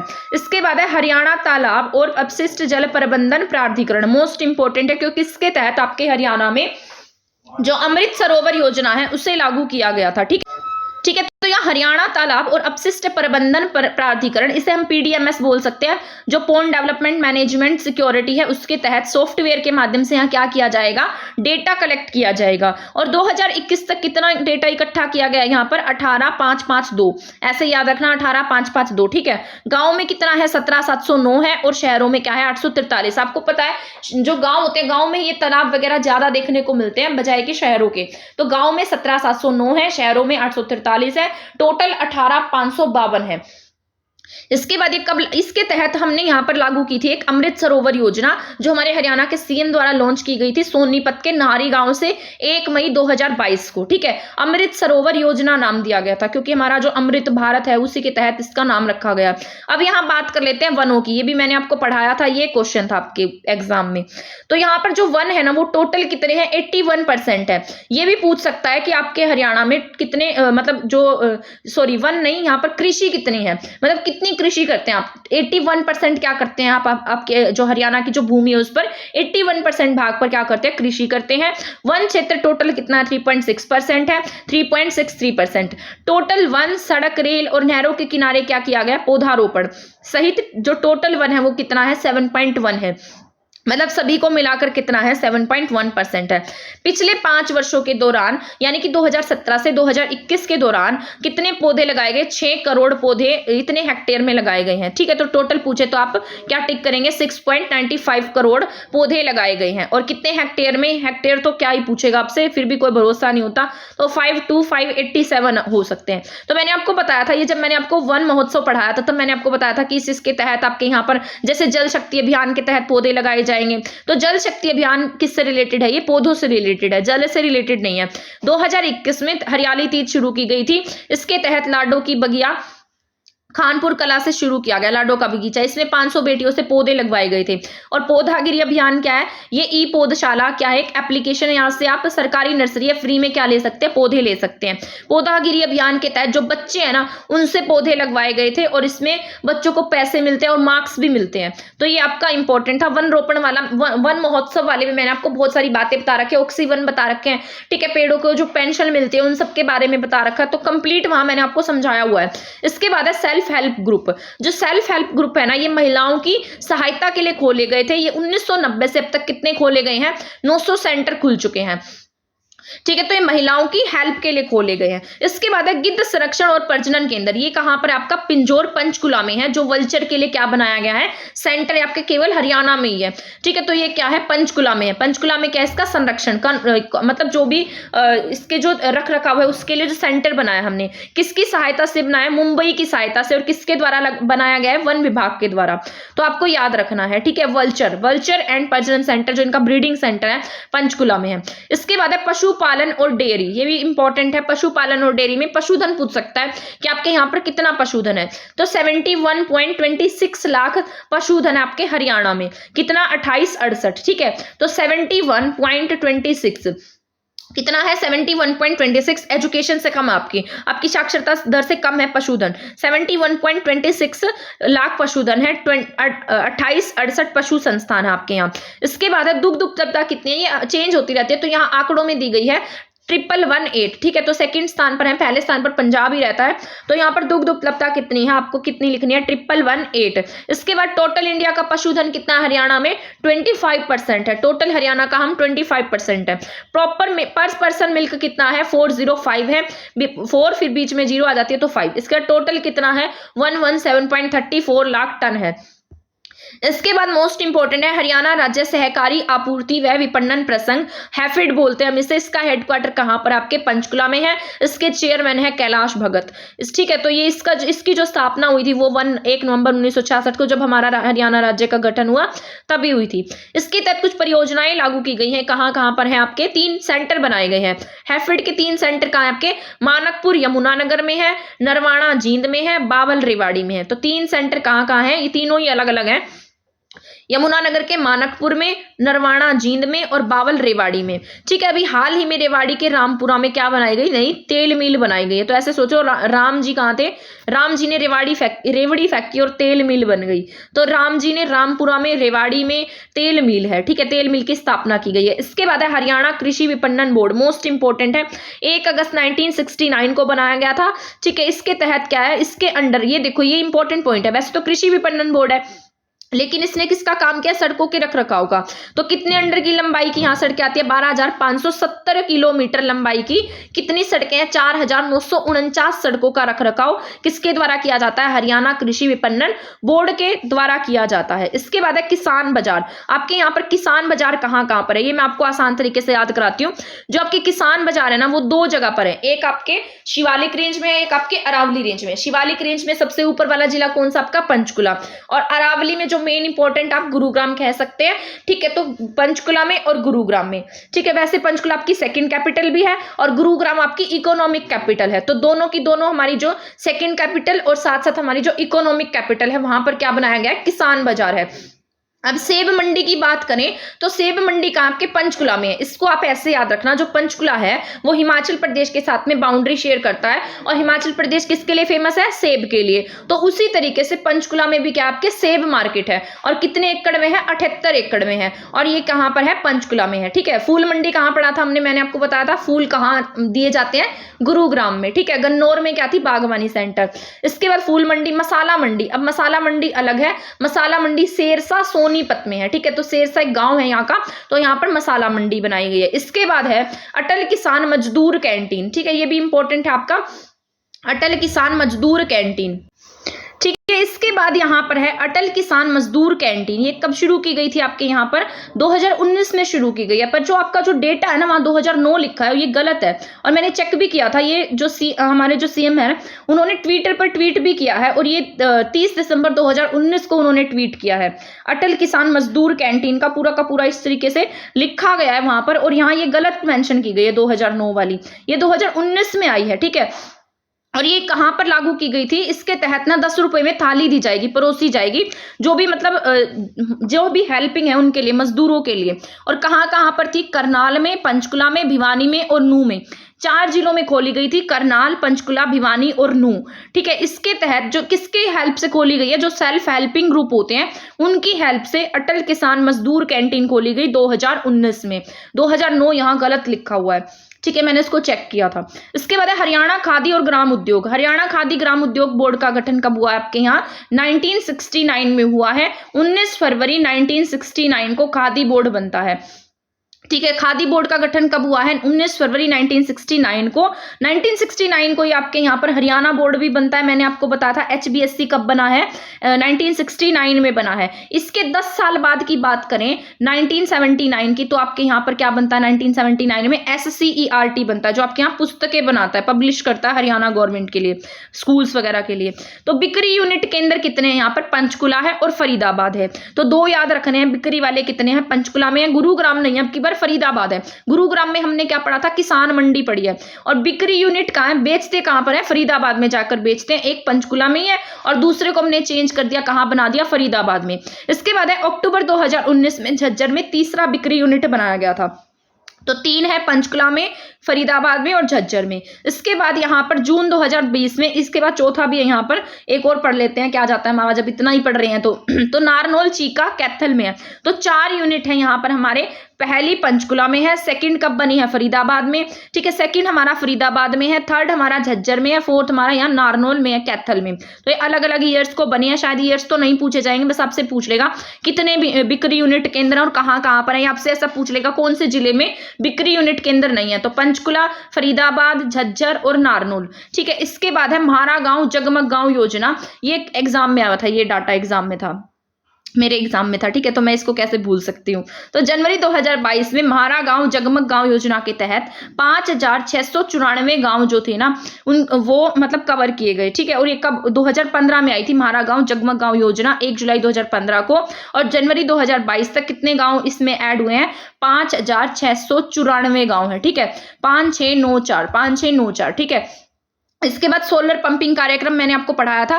2023 में कितने सोलर पंप लगाने का टारगेट रखा गया? 70,000। यानी कि इसके तहत जो सरकार है वो 75% का अनुदान देती है, उसमें 30% सेंटर के पास है और 45% राज्य के पास है। 2021 में अनुदान 22,000 था, 2022 में अनुदान 50,000 हो गया। तो सोलर पंपिंग कार्यक्रम के तहत 70,000 पंप लगाने का टारगेट है। इसके बाद बायोमास प्रोजेक्ट की बात हो रही है, योजना नहीं है। योजना आपकी 2013 में आई है और प्रोजेक्ट कब है? यहाँ 2022 तक की बात कर रहा है यहाँ पे।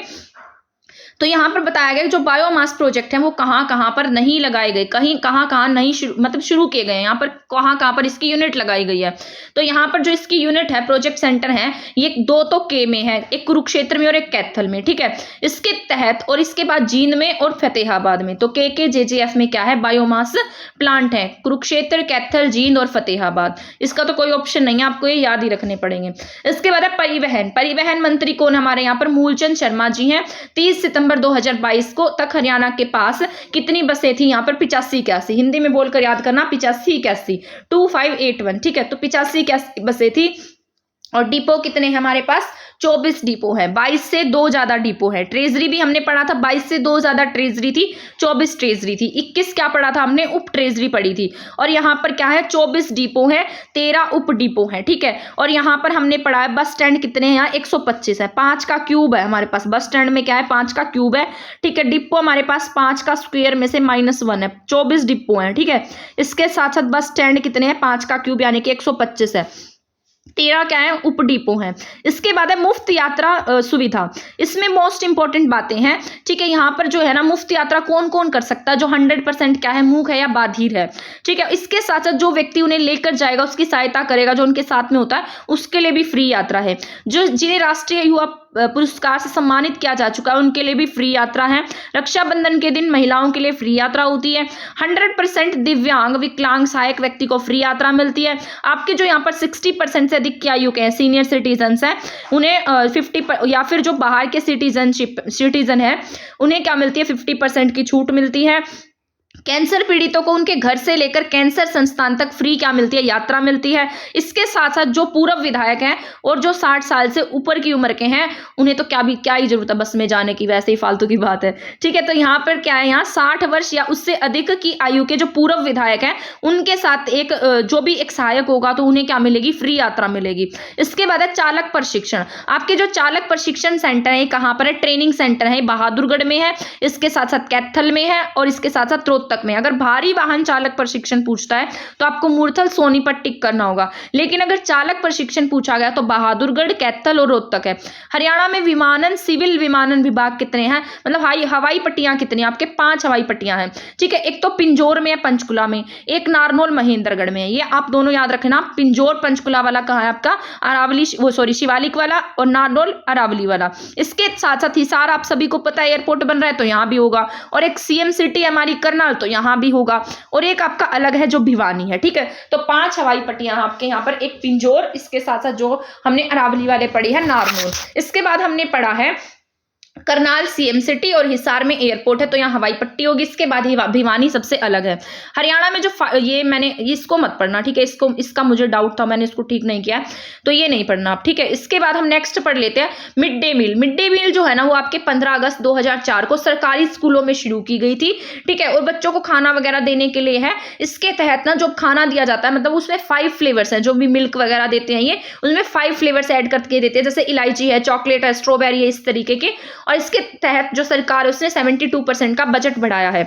अप्रैल 2004 से लागू की गई थी, ठीक है। ये यहाँ पर ये पॉइंट भी नहीं पढ़ना आप। यहाँ पर 15 अगस्त 2004 को ये लागू हुई थी। इसके बाद है Haryana dairy development cooperative federation के तहत मिल्क प्रोवाइड कराया जाएगा, और ये मिल्क प्रोवाइड कौन करा रहा है, पंचकुला, ठीक है। राष्ट्रीय पोषण माह, ये ऐसे से क्वेश्चन पूछ लिए जाते हैं कि कौन सा सप्ताह होता है और कितने दिन तक चलता है, कितने दिवसीय कार्यक्रम होता है।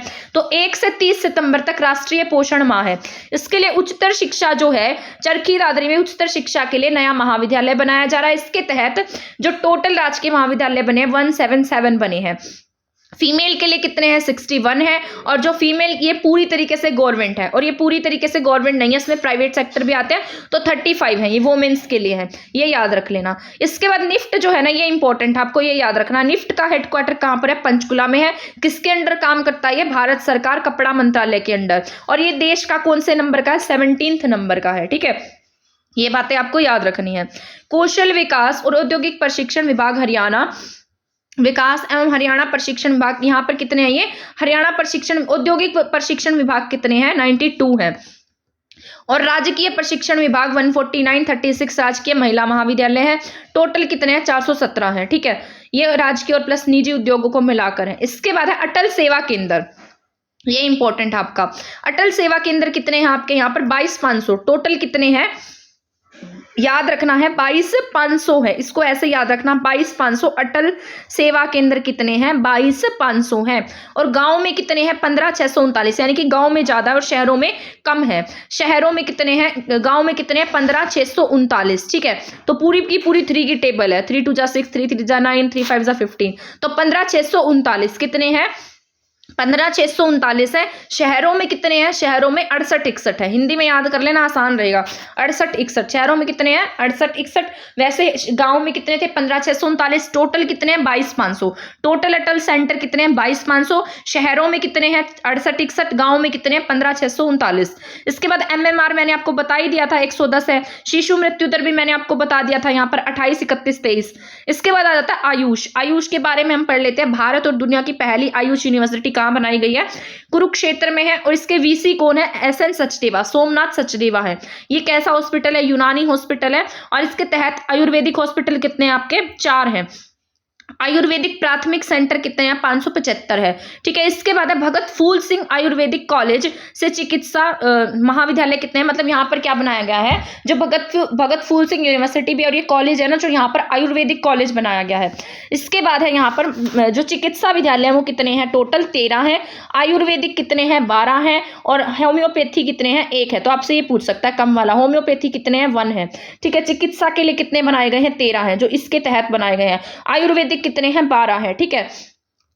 तो यहाँ टोटल ये कितने हैं, 13, 12 और 1। चिकित्सा कितनी है, 13। आयुर्वेदिक कितने हैं, 12। होम्योपैथी 1 है। इसके बाद है यहाँ पर दीनदयाल उपाध्याय स्वास्थ्य विश्वविद्यालय कुटेल करनाल में, ये वही कल्पना चावला वाला है। इसी का नेम जो है ना ऑफिशियल नहीं हुआ है अभी, दीनदयाल उपाध्याय, बट ये कल्पना चावला वाला ही है, ठीक है। कुटेल करनाल में मेडिकल कॉलेज, ये कब बना था, 2016 में बना था। इसके बाद है पंडित नेकीराम शर्मा राजकीय चिकित्सा महाविद्यालय, कहाँ बनाया गया, भिवानी में। आपको याद रखना है, पंडित नेकीराम शर्मा जी का कहाँ है, भिवानी में। पंडित नेकीराम शर्मा जी का जो जन्म था ना वो कलिंगा में हुआ था। पहले कलिंगा रोहतक में था, अब भिवानी में है। तो ये मतलब यहाँ पर इन्होंने संदेश पत्रिका भी निकाली थी भिवानी से, तो इनके नाम का जो महाविद्यालय वो भी कहाँ पर आपके भिवानी में है। इसके बाद है राजकीय महिला महाविद्यालय, ये इंपॉर्टेंट है, ये कहाँ बनाया गया है, हैबतपुर जींद में। तो राजकीय महिला महाविद्यालय कहाँ है, हैबतपुर जींद में है। श्री अटल बिहारी जी के नाम पर जो वाजपेयी राजकीय चिकित्सा कॉलेज है, झांसा फरीदाबाद में है। तो ये इंपॉर्टेंट है आपका, झांसा में है, ठीक है। इसके बाद है गुरु तेग बहादुर जी वाला मोस्ट इंपॉर्टेंट और बहुत ज्यादा न्यूज में रहा था ये, ठीक है। तो श्री गुरु तेग बहादुर जी का जो राजकीय मतलब जो राजकीय विश्वविद्यालय बनाया गया है या फिर इसका नेम ही चेंज किया गया है, तो ये कहाँ पर आपके यमुनानगर में है। यहाँ पर महाविद्यालय, अब ये शहीद हसन खान मेवाती नल्हड़ गांव नू में है, मेवात में, ये सभी आपको पता होगा। शहीद हसन खान मेवाती जिन्होंने बाद में मतलब लड़ाई भी लड़ी थी, जो पानीपत की जो 30 लड़ाई थी उसमें योगदान दिया था इन्होंने। तो ये जो हसन खान मेवाती थे, पानीपत की पहली लड़ाई में इन्होंने योगदान दिया था, ठीक है। और इन्होंने बाबर के साथ में जो लड़ाई वगैरह लड़ी थी। इसके बाद है नर्सिंग कॉलेज, कितने आपके 6 नर्सिंग कॉलेज है, ठीक है। ये आपको याद रखने की जरूरत नहीं है कहाँ पर है, आप टोटल बस ऐसे याद रखना कितने हैं, तो 6 हैं। रेवाड़ी में क्या बन रहा है, 22वां एम्स आपके कहाँ है, रेवाड़ी में है। पहले ये रेवाड़ी की मनेठी में तय हुआ था, लेकिन अब ये माजरा में है, ठीक है। माजरा भी आपका रेवाड़ी में है, तो आपको बस यही याद रखना है। इसके बाद है यहाँ पर हमारा जो हरियाणा है ना, वो अकेला ऐसा जिला, मतलब सॉरी अकेला तो नहीं है, इसके तहत पहले भी बहुत सारे, बट हरियाणा में क्या डबल एम्स बने हुए हैं, ठीक है। तो आपको बस यही याद रखना, हरियाणा में डबल एम्स है। तो पहला हमारा बाड़सा झज्जर में था, दूसरा हमारा रेवाड़ी में, पहले कहाँ बनना था, मनेठी में, अब कहाँ बनेगा, माजरा में। ये योजना आपने पढ़ी ली होगी, बेटी बचाओ बेटी पढ़ाओ, ये आप सभी जानते हैं। 22 जनवरी 2015 को 12 जिले चुने गए थे इसके तहत, और जब ये लागू की गई थी ना, तो मेवात जिले में लागू नहीं किया गया था इसको, तो ये याद रखना। इसके बाद है पीएम मातृ वंदना योजना, इसका जो नाम है ना, पहले इंदिरा गांधी मातृ वंदना योजना था, मैंने आपको पढ़ाया था ना। इसके तहत 3 इंस्टॉलमेंट दी जाती हैं, और 1 जनवरी 2017 से इसका मतलब नाम चेंज किया गया था। और ये क्या है, पीएम मातृ वंदना योजना है। 2-2 की इंस्टॉलमेंट पहले मिलेगी, 1,000 की इंस्टॉलमेंट तीसरे पर मिलती है, जब कोई भी महिला है वो गर्भवती होती है, ठीक है। तो इसके बाद यहाँ पर है 5,000 की राशि दी जाती है। अब इसके बाद है वन स्टॉप सखी सेंटर, ये भी आपका इंपॉर्टेंट है। वन स्टॉप सखी सेंटर कहाँ पर आपके, करनाल में, फरीदाबाद में, रेवाड़ी में, हिसार में, भिवानी में और नारनौल में। यहाँ पर क्या होता है, मतलब कोई भी महिला है ना, और वो अपनी फैमिली से परेशान है, या कोई भी उसको किसी चीज की प्रॉब्लम है, तो वो यहाँ पर रुक सकती है। और ये ऐसा नहीं है कि सारी उम्र रहेगी, यहाँ पर सिर्फ 3 दिन के लिए रुक सकती है। और इन 3 दिनों में से क्या क्या फैसिलिटी मिलेंगी, इन्हें पुलिस, वकील और काउंसलर, इन तीनों की सहायता दी जाएगी, ठीक है। तो 3 दिन के लिए यहाँ पर रुक सकती है। वन स्टॉप सखी सेंटर नाम है इसका। इसके बाद यहाँ पर हम आपकी बेटी हमारी बेटी 2015 में, इसके तहत किसके लिए थी, एससी और गरीब परिवारों के लिए। पहली बेटी के जन्म पर कितने दिए जाएंगे एससी और गरीब परिवारों को, 21,000। और जो नॉर्मल फैमिली है ना, अगर कोई भी चाहती है, तो दूसरी बेटी के जन्म पर उन्हें भी 21,000 मिलेंगे। 18 वर्ष की आयु पूरे होने पर यहाँ 1 लाख बाद में दिया जाएगा, ठीक है। इसके बाद नेक्स्ट है हमारा स्वामित्व योजना, ये मैंने आपको बताया था। स्वामित्व योजना जो वो थी ना, लाल डोरा मुक्त योजना, इसके तहत जो सिरसी गांव था, करनाल का पहला गांव था भारत का, जिसे क्या घोषित किया गया था, लाल डोरा मुक्त गांव घोषित किया गया। तो स्वामित्व योजना कब आई है, 24 अप्रैल 2020 को आई है। इसके बाद है दीन बंधु हरियाणा ग्राम उदय योजना। ग्राम उदय क्या था, मतलब गांव के डेवलपमेंट के लिए लाई गई थी ये। इसके बाद है चौधरी छोटू जी के नाम पर 2017 से 18 में शुरू की गई से, मतलब छोटू राम जी के नाम पर इसको लॉन्च किया गया था। इसके बाद हम नेक्स्ट पढ़ लेते हैं, क्योंकि क्लास आपकी लेंथी हो जाएगी, अभी तो थोड़ी सी रह गई है, मैंने बहुत सारा करा ही दिया आपको। तो मैं नहीं चाहती थी कि आपको ये 2-2, 3-3 क्लासेस में देखनी पड़े, अलग अलग इधर उधर भटकना पड़े। तो यहाँ पर एक ही जगह मैंने सारा डेटा एक ही क्लास में कराने की कोशिश की है। आई होप आपको ये समझ में आ रही होगी, ठीक है। क्योंकि बहुत लेंथी हो गई है, तो बहुत ज्यादा लेंथी क्लास देखते देखते हम बोर भी हो जाते हैं ना, बट हमारे एग्जाम के पॉइंट ऑफ व्यू से जरूरी है, तो हमें पढ़नी भी पड़ती है। यहाँ पर है हरियाणा राज्य ग्रामीण स्वच्छता पुरस्कार। इसके तहत ना गांव को रेटिंग्स दी जाती है कि अगर आपने इतना काम किया तो इतने स्टार पर आपको इतना प्राइज मिलेगा, ठीक है। तो मेरे गांव को भी प्राइज मिला हुआ है, तो यहाँ पर मुझे इसके बारे में इसलिए पता है। और मेरे घर पर वो जो प्राइज का कप है ना, वो भी पड़ा है, उसके ऊपर भी स्टार बने हुए हैं, कितने स्टार का ये गाँव है। यहाँ पर है हरियाणा राज्य ग्रामीण स्वच्छता पुरस्कार। ये क्या मिलेगा, गाँव को इसके तहत रेटिंग्स दी जाती है। 26 जनवरी 2018 को लागू की गई थी, 7 स्टार्स दिए जाते हैं इसके तहत। तो अगर यहाँ पर 6 स्टार मिलते हैं तो उसके तहत जो ग्राम पंचायतों से 20 लाख रुपए दिए जाते हैं। इसके बाद अगर 5 स्टार मिलते हैं तो यहाँ पर 15 लाख रुपए दिए जाते हैं। 4 स्टार मिलते हैं तो यहाँ पर 10 लाख रुपए मिलते हैं। ठीक है, तो यहाँ पर आपको प्राइज मनी याद रखनी है। 6 स्टार पर कितने मिलते हैं? 20 लाख, 5 स्टार पर 15 लाख, 4 स्टार पर 10 लाख। ठीक है, ये अमाउंट आपको याद करने की जरूरत नहीं है, आपको ये पता होना चाहिए कि कौन सा जो यहाँ पर कितना लिंगान मतलब कितना किसके कौन सा कलर किसके लिए, ये जरूरी है क्योंकि अमाउंट तो आपकी चेंज भी होती रहती है, इनकी कोई गारंटी भी नहीं होती है।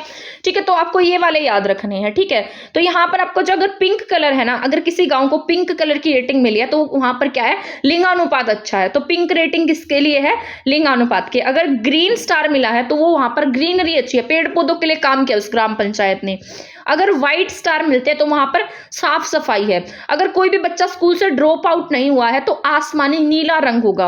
अगर क्राइम फ्री है तो यहाँ पर सैफरन कलर होगा। और गुड गवर्नेंस के लिए यानी कि वहां उन्होंने अच्छा प्रशासन चलाया, अच्छा काम किया है, तो गोल्डन स्टार मिलते हैं। ठीक है, तो ये कलर्स याद रख लेना आप, डाटा याद मत रखना। डाटा पुराना भी हो सकता है क्योंकि ये अपडेट होता रहता है, तो डाटा मत याद रखना। ठीक है, यहाँ पर जो पिंक कलर है वो किसके लिए? लिंगानुपात के लिए। ग्रीन जो है ना, ग्रीन स्टार पेड़ पौधे के लिए। व्हाइट स्टार स्वच्छता के लिए। नो ड्रॉप आउट आसमानी नीला। क्राइम फ्री है तो सैफरन। गुड गवर्नेंस है तो आपके यहाँ पर गोल्डन स्टार है। इसके बाद है दीनदयाल अंत्योदय योजना। ये कब लागू की गई थी? 2021 से 22 में। इसके तहत यहाँ मैंने लिखा है सेल्फ हेल्प ग्रुप सेंटर 20 जनवरी 2022 तक। ठीक है, ये पॉइंट भी आप नहीं करेंगे। ठीक है, इसके बाद नेक्स्ट करा देती हूँ मैं आपको। शहरी स्थानीय निकाय, शहर, ये इंपॉर्टेंट है, ये आपको अच्छे से याद रख लेना है, बहुत ज्यादा इंपॉर्टेंट है ये आपका। शहरी स्थानीय निकाय जो है ना, यहाँ पर टोटल नगर निकाय कितने हैं? 90 हैं। ठीक है, टोटल जितनी हमारी सीट है ना, जितने विधानसभा क्षेत्र हैं उतने ही नगर निकाय हैं, तो 90 हैं हमारे यहाँ पर। ठीक है, इसके बाद नगर पालिकाओं की बात की जाती है तो नगर पालिकाएं 5-6 है, 56 है नगर पालिकाएं। 5 और फिर क्या आएगा? 6। तो नगर पालिकाएं हमारे यहाँ पर 56 है, पहले 59 थी, तो अब कितनी हमारे यहाँ 56 नगर पालिकाएं हैं। नगर परिषद की बात की जाती है तो आपके यहाँ पर 22 जिले हैं, प्लस में एक नगर परिषद ज्यादा बनाई गई है। तो नगर परिषद कितनी है आपके? 23 मतलब 22 प्लस 1, 22 जिले प्लस में एक क्या है? पटौदी मंडी है। ठीक है, तो ये आपको याद रख लेना है। कितने हैं आपके? मैंने बताया नगर निकाय कितने हैं, जितनी सीट उतने नगर निकाय 90। इसके बाद नगर पालिकाएं कितनी है? 5-6 है। इसके बाद मैंने आपको बताया नगर परिषद कितने हैं? परिषद है आपके 22 प्लस 1 यानी कि 23 हैं। ठीक है, इसके बाद है यहाँ पर स्वच्छ सर्वेक्षण। और हाँ, नगर निगम भी देख लेना। नगर निगम पहले 10 थे, अब शायद 11 है। मानेसर को नया नगर निगम बनाया गया है, फिर भी आप एक बार चेक कर लेना कितने हैं। ठीक है, इसके बाद स्वच्छ सर्वेक्षण कितने हैं? 2022 में स्वच्छ सर्वेक्षण पर हमारे यहाँ पर 5 स्थानों को काउंट किया गया था। मतलब हमारे 5 जो स्थान है वो टॉप 10 में आए, टॉप 100 में आए थे। उनमें से हमारा गुरुग्राम जो है वो फर्स्ट नंबर पर आया था। तो यहाँ पर 5 शहरी निकायों में गुरुग्राम जो है वो फर्स्ट स्थान पर आया। इसके बाद रोहतक सेकंड स्थान पर है, करनाल थर्ड स्थान पर है, अंबाला है और पंचकुला है। ठीक है, तो आपको याद रखना है। सबसे पहले नंबर पर गुरुग्राम है, फिर रोहतक है, फिर करनाल है, फिर अंबाला है और फिर पंचकुला है। गुड़गांव और रोहतक को कितनी रेटिंग्स मिली है? 3 रेटिंग्स मिली है, तो ये इंपॉर्टेंट है आपका। ठीक है, जी और आर, गुरुग्राम और रोहतक, इन्हें क्या मिली है? 3 रेटिंग्स मिली है। तो आपसे पूछा जाएगा 3 रेटिंग्स वाले जिले कौन से हैं, तो आप क्या टिक करेंगे? मतलब स्वच्छता में जिन्हें 3 रेटिंग्स मिली है। ठीक है, तो गुरुग्राम है और रोहतक है। इसके बाद आपका स्मार्ट सिटी मिशन। ठीक है, इसे और पढ़ लेते हैं हम। स्मार्ट सिटी मिशन जो है ना, ये 2 सिटी में लागू किया गया था। मतलब 2 सिटी आई हमारे स्मार्ट सिटी में, एक फरीदाबाद और एक करनाल। ठीक है, फरीदाबाद आप याद रखेंगे क्योंकि बहुत ज्यादा रिवेन्यू है, बहुत ज्यादा कंपनीज है वगैरह, ये सारे काम कहाँ है? फरीदाबाद में, दिल्ली से लगता है। ठीक है, तो फरीदाबाद और करनाल। फरीदाबाद कब आया ये स्मार्ट सिटी में? 2016 में। इसके 1 साल बाद ही करनाल स्मार्ट सिटी में ऐड किया गया। इसके बाद है जगमग शहर योजना, 2021 में आई थी। इसके तहत क्या किया गया? जो LED लाइट्स वगैरह है उनको शहरी क्षेत्रों में जगमग करना है, तो इसलिए लागू की गई। इसके बाद आपका सरल पोर्टल। सरल पोर्टल कितने हैं यहाँ पर आपके यहाँ पर सरल पोर्टल जो है 29 सेवा है। ठीक है, इसके तहत दीनदयाल उपाध्याय योजना 93 शहरी निकायों को पूरा किया गया। ये ज्यादा इंपॉर्टेंट नहीं है आपको। ठीक है, इसके बाद ये इंपॉर्टेंट है मुख्यमंत्री विवाह शगुन योजना। ये पूछ सकता है आपसे एग्जाम में। पहले इसके तहत 31,000 राशि दी जाती थी, लेकिन अब इसके तहत कितनी है? 31,000 से कितनी कर दी है? 71,000 कर दी है। डॉक्टर अंबेडकर योजना के तहत जो बच्चों को जो भी स्कॉलरशिप्स दी जाती है 8,000 से कितनी कर दी है? 12,000 तक है। अंतर जातीय विवाह करने पर कितने रुपए देती है सरकार? 2.5 लाख रुपए देती है। ठीक है, इसके बाद बुढ़ापा पेंशन जो है ना, ये याद नहीं करना, ये आपके हरियाणा मतलब जब हरियाणा फॉर्मेशन नहीं हुआ था उससे पहले का है। तो यहाँ पर 1987 में जो आपके बुढ़ापा पेंशन शुरू की गई थी, और जब इसको लागू किया गया था तो केवल 100 रुपए पेंशन थी, ठीक है। आज तो 2750 रुपए है, हर साल 250 रुपए की जो ये इंस्टॉलमेंट है सरकार बढ़ा देती है। और 65 वर्ष थी पहले उम्र, अब तो आपको पता है 60 साल है। पहले सालाना इनकम कितनी थी? 2 लाख थी, और अभी सरकार ने घोषणा की है कि सालाना इनकम कितनी होनी चाहिए? 3 लाख। विधवा एवं निरक्षित महिला को पेंशन 1980 में, विधवा पेंशन कब शुरू की गई है? 1980 में शुरू की गई, 50 रुपए से शुरू की गई थी, और अब कितने आपके यहाँ पर 2750 है। अब तो सभी को 2750 रुपए मिलती है, चाहे वो किसी भी कैटेगरी में आता है। दिव्यांगजन पेंशन भी पहले 50 रुपए थी, लेकिन अब कितने है? 2750 है। लाडली सामाजिक सुरक्षा योजना किसके लिए? पेरेंट्स के लिए, बच्चों के लिए नहीं है, बच्चों के लिए लाडली योजना है, ठीक है। और उनके पेरेंट्स के लिए क्या लाई गई है? सामाजिक सुरक्षा योजना 2006 में आई है। मतलब जिनके 2 बेटियां, तो उन्हें सरकार क्या देती है? पर मंथ कुछ पैसे देती है। जब ये शुरू की गई थी तो 300 रुपए थी, अब शायद 500 रुपए है। तो माता पिता के लिए है उनके 39वें जन्म दिवस से लेकर 15 वर्ष के लिए है ये, ठीक है। तो 60 साल के जब हो जाते हैं ना, तब तक के लिए होती है, शायद 59-60 तक है। तो ये इसके बाद तो इनकी बुढ़ापा पेंशन ही बन जाती है, इसीलिए यहाँ पर इसको खत्म कर दिया जाता है। इसके बाद शिक्षित युवाओं को मानोदय, ये तो हमारे लिए सक्षम योजना 1 नवंबर 2016 को लागू की गई थी, ठीक है। इसके बाद है अवार्ड्स, ये इंपॉर्टेंट है, आपके अवार्ड्स पढ़कर जाना आप, और स्पोर्ट्स पर्सन भी पढ़ लेना, ठीक है। तो परमवीर चक्र में कितनी राशि है? सबसे ज्यादा आपके यहाँ पर परमवीर चक्र में राशि दी जाती है, कितनी है? 2 करोड़ है।